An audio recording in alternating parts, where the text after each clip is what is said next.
to the Books for Congress magazine podcast, where we talk all things books and Congress.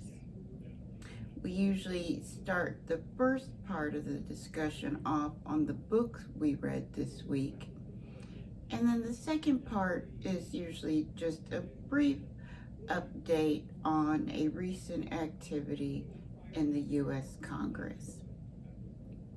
And for this week's book, we read Shock Values, Prices and Inflation in American Democracy by Carola Bender. And this book is essentially a history of central banking in the United States going all the way back to the American Revolution.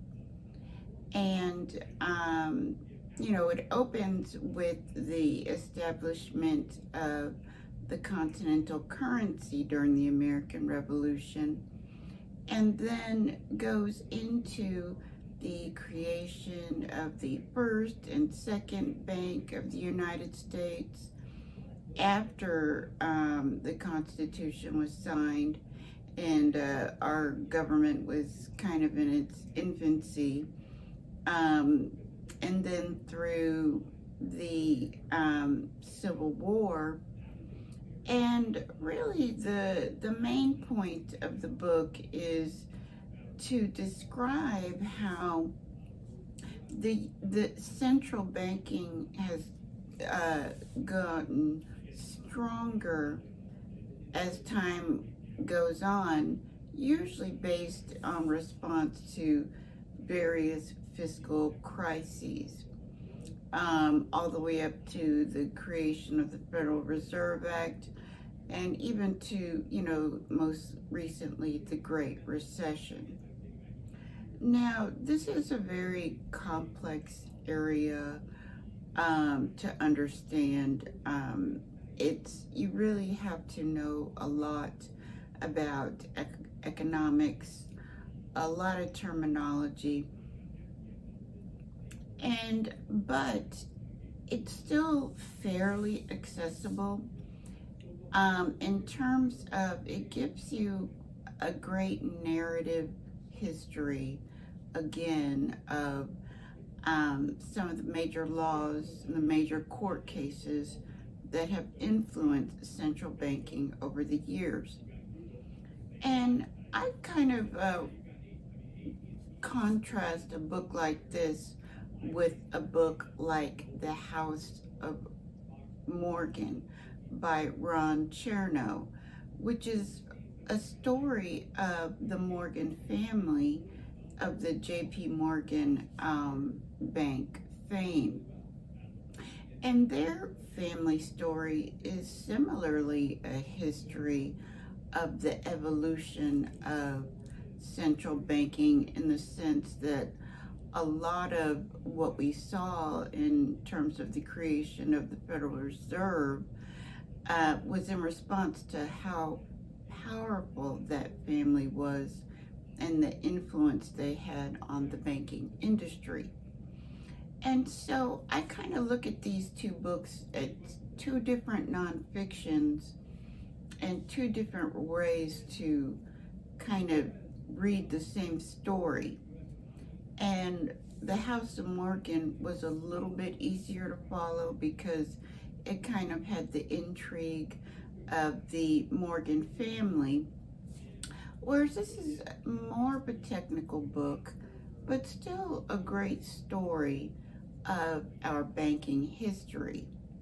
So I definitely really enjoyed it and would recommend it. And I think that obviously inflation has been a big issue the last 2 years, and was very big in our election. And the economy is going to be the biggest issue in 2025, because the new administration, the Trump administration, has already signaled that one of the first issues they're going to work on is trying to extend some of the tax cuts from the Tax Cuts and Jobs Act that passed in his first administration. Given that fact, now is a great time to really start trying to learn more about the economy. This is not an introduction to economics. This is, like I said, it's kind of a high-level book, but it is, if you've been following business or, in any way, this is a good book to take you to the next level. Again, that's Shock Values by Carola Bender, and it's published by the University of Chicago Press.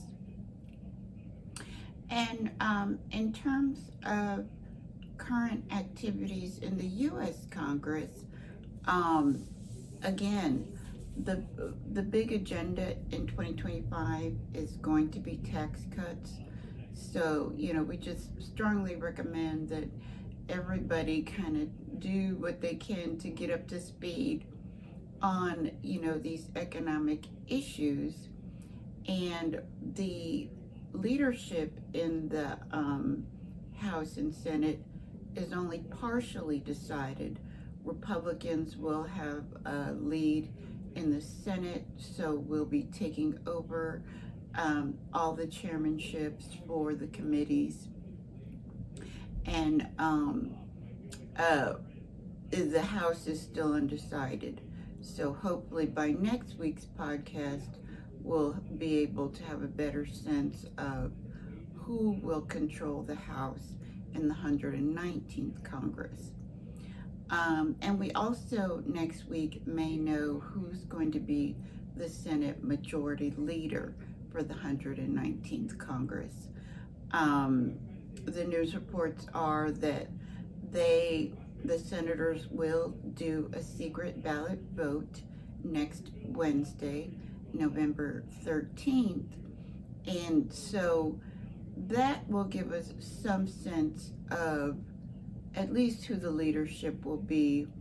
Two names that we've heard definitively are Senator John Thune from, I believe, South Dakota. It may be North Dakota, but I believe it's South Dakota. And Senator Rick Scott from Florida. And so once that election has taken place, hopefully by next week, we'll know who the leader of the Senate will be. And one of the possible leaders of the Senate Finance Committee will be Senator Mike Crapo, who is a Republican from Idaho.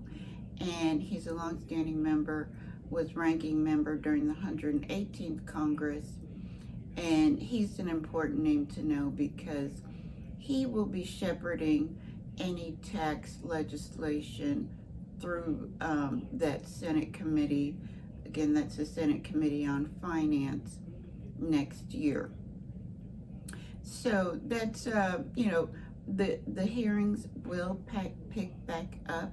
There's already a couple scheduled for next week, only two as of the last time we checked, but there likely will be more placed on the schedule in the coming days.